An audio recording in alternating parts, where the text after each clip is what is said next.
और आप सबका स्वागत है आज का वीडियो में।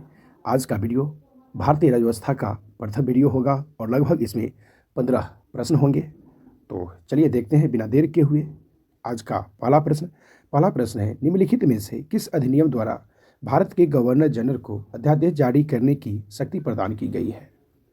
और यह प्रश्न एसएससी सीजीएल 2002 में पूछा गया प्रश्न है। ऑप्शन ए है भारतीय परिषद अधिनियम 1861। ऑप्शन बी है भारतीय परिषद अधिनियम 1892। ऑप्शन सी है भारतीय परिषद अधिनियम 1909। ऑप्शन डी है चार्टर एक्ट 1833। तो ऑप्शन ए भारतीय परिषद अधिनियम 1861। प्रश्न संख्या 2 है, भारत के गवर्नर जनरल को किस एक्ट के द्वारा अपनी समिति के निर्णयों को अस्वीकार करने का अधिकार मिला? और यह प्रश्न यूपीपीसीएस 2012 में पूछा गया प्रश्न है। ऑप्शन ए है 1784 का पिट इंडिया एक्ट। ऑप्शन बी है 1786 का अमेंडमेंट एक्ट। ऑप्शन सी है 1813 का चार्टर एक्ट। ऑप्शन डी है 1778 का रेगुलेटिंग एक्ट। तो ऑप्शन बी 1786 का अमेंडमेंट एक्ट। प्रश्न संख्या 3 है, मिंटो मार्ले सुधार का उद्देश्य क्या था? और यह प्रश्न एसएससी स्टेनोग्राफ परीक्षा 2011 में पूछा गया प्रश्न है। ऑप्शन ए है युद्ध में सहयोग हेतु तैयार करना। ऑप्शन बी पूर्ण स्वतंत्रता देना। ऑप्शन सी पृथक निर्वाचन प्रणाली। और ऑप्शन डी भारतीय की भागीदारी बढ़ाना। तो ऑप्शन सी पृथक निर्वाचन प्रणाली, यानी मिंटो मार्ले सुधार का उद्देश्य था पृथक निर्वाचन प्रणाली। प्रश्न संख्या 3 है, मुसलमानों के लिए अतिरिक्त निर्वाचन मंडल प्रारंभ में किसके द्वारा लाया गया था? और यह प्रश्न एसएससी सीजीएल 2017 में पूछा गया प्रश्न है। चलिए देखते हैं ऑप्शन ए। ऑप्शन ए है मॉन्टेग्यू चेम्सफोर्ड सुधार 1919। ऑप्शन बी है भारत सरकार अधिनियम 1935। ऑप्शन सी है क्रिप्स मिशन 1942। ऑप्शन डी है मार्ले मिंटो सुधार 1909। तो ऑप्शन डी मार्ले मिंटो सुधार 1909।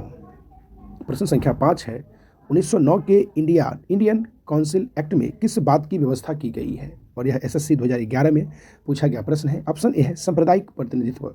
ऑप्शन बी संघीय व्यवस्था। ऑप्शन सी प्रांतीय व्यवस्था। और ऑप्शन डी द्वैध शासन प्रणाली। तो ऑप्शन ए सांप्रदायिक प्रतिनिधित्व। प्रश्न संख्या 6 है, मार्ले मिंटो सुधार बिल किस वर्ष में पारित किया गया? और यह प्रश्न एसएससी संयुक्त हायर सेकेंडरी यानी 10+2 स्तरीय परीक्षा 2014 में पूछा गया प्रश्न है। यानी मार्ले मिंटो सुधार बिल किस वर्ष पारित हुआ? तो ऑप्शन ए है 1905। ऑप्शन बी है 1909। ऑप्शन सी है 1911। और ऑप्शन डी है 1920। तो ऑप्शन बी होगा 1909। प्रश्न संख्या 7 है, 1946 का कैबिनेट मिशन की 3 मंत्रियों में गठित था। यानी 1946 का कैबिनेट मिशन 3 मंत्रियों में गठित था। निम्नलिखित में से कौन इसका सदस्य नहीं थे? तो ऑप्शन ए है ए.बी. अलेक्जेंडर। ऑप्शन बी है sir Stafford Cripps. Option C है लॉर्ड एमरी। और ऑप्शन डी है लॉर्ड पैट्रिक लॉरेंस। तो ऑप्शन सी लॉर्ड एमरी। प्रश्न संख्या 8 है, कैबिनेट मिशन योजना के विषय में कौन सा सही नहीं है? जो बीपीएससी 2013 में पूछा गया प्रश्न है। ऑप्शन ए है संविधान निर्माण का अधिकार। ऑप्शन बी है प्रांतीय समूहीकरण। ऑप्शन सी है भारतीय सदस्यों वाला अंतरिम मंत्रिमंडल। ऑप्शन डी है पाकिस्तान की स्वीकृति। तो ऑप्शन डी पाकिस्तान की स्वीकृति। प्रश्न संख्या 9 है, भारत का संविधान लागू होने तक स्वतंत्रता के पश्चात इसका शासन किसके अंतर्गत चलाया गया? और यह प्रश्न एसएससी संयुक्त स्नातक स्तरीय परीक्षा 2014 में पूछा गया प्रश्न है। ऑप्शन ए है 1935 के भारत सरकार अधिनियम के अनुसार। ऑप्शन बी है भारतीय नेताओं के परामर्श से बने कानून द्वारा। ऑप्शन सी है इंग्लैंड के संविधान के अनुसार। ऑप्शन डी है उपयुक्त में से कोई नहीं। तो ऑप्शन ए 1935 के भारत सरकार अधिनियम के अनुसार।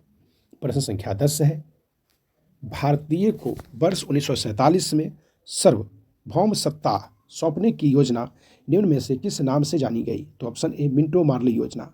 ऑप्शन बी माउंटबेटन योजना। ऑप्शन सी विवेल योजना। ऑप्शन डी डुरंड योजना। तो ऑप्शन बी माउंटबेटन योजना। प्रश्न संख्या 11 है, कौन सुमेल नहीं है? तो ऑप्शन ए है भारत सरकार अधिनियम 1935 जो है वह स्वशासन। ऑप्शन बी है कैबिनेट मिशन यानी संविधान सभा का गठन। ऑप्शन सी है साइमन कमीशन यानी भारत विभाजन। ऑप्शन डी है मार्ले मिंटो सुधार यानी सांप्रदायिक प्रतिनिधित्व। तो option C Simon commission Bharat विभाजन। प्रश्न संख्या 12 है, बी.आर. अम्बेडकर और महात्मा गांधी के मध्य सन 1932 में हस्ताक्षरित पुनः समझौता में प्रावधान था। ये प्रश्न एसएससी टैक्स असिस्टेंट परीक्षा 2009 में पूछा गया प्रश्न है। ऑप्शन ए है भारत के लिए डोमिनियन स्थिति बनाए जाने का। ऑप्शन बी है मुसलमानों के लिए पृथक निर्वाचन क्षेत्र का।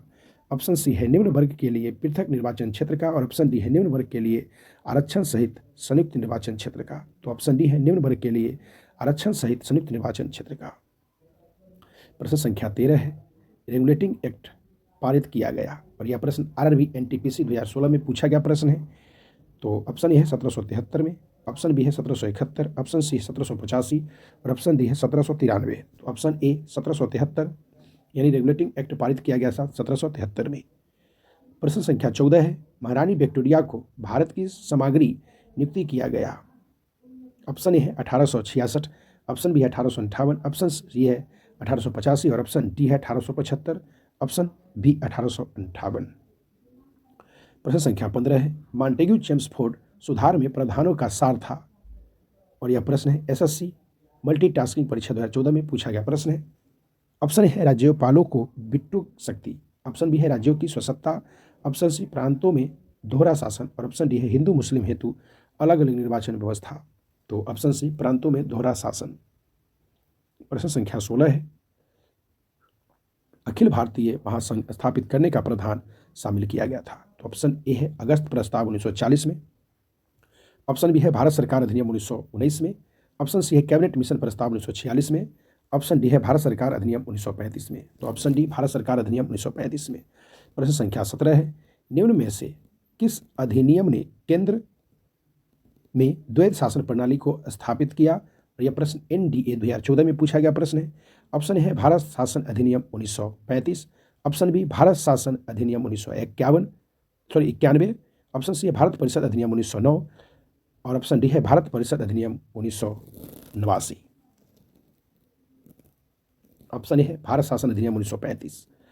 प्रश्न संख्या 18 है, किस अधिनियम की प्रमुख विशेषता प्रांतीय स्वसत्ता की थी, और यह प्रश्न एसएससी मल्टीटास्किंग परीक्षा 2013 में पूछा गया प्रश्न है। और ऑप्शन ए है 1858, ऑप्शन बी है 1935, ऑप्शन सी 1919 और ऑप्शन डी है 1904। तो ऑप्शन बी 1935।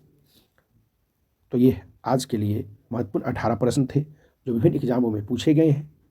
अगर आप चैनल पर नए हैं तो चैनल को सब्सक्राइब कर ले, या फेसबुक पेज पे देख रहे हैं तो फेसबुक पेज को फॉलो कर ले। आज के लिए इतना ही, फिर मिलेंगे अगले वीडियो में। धन्यवाद।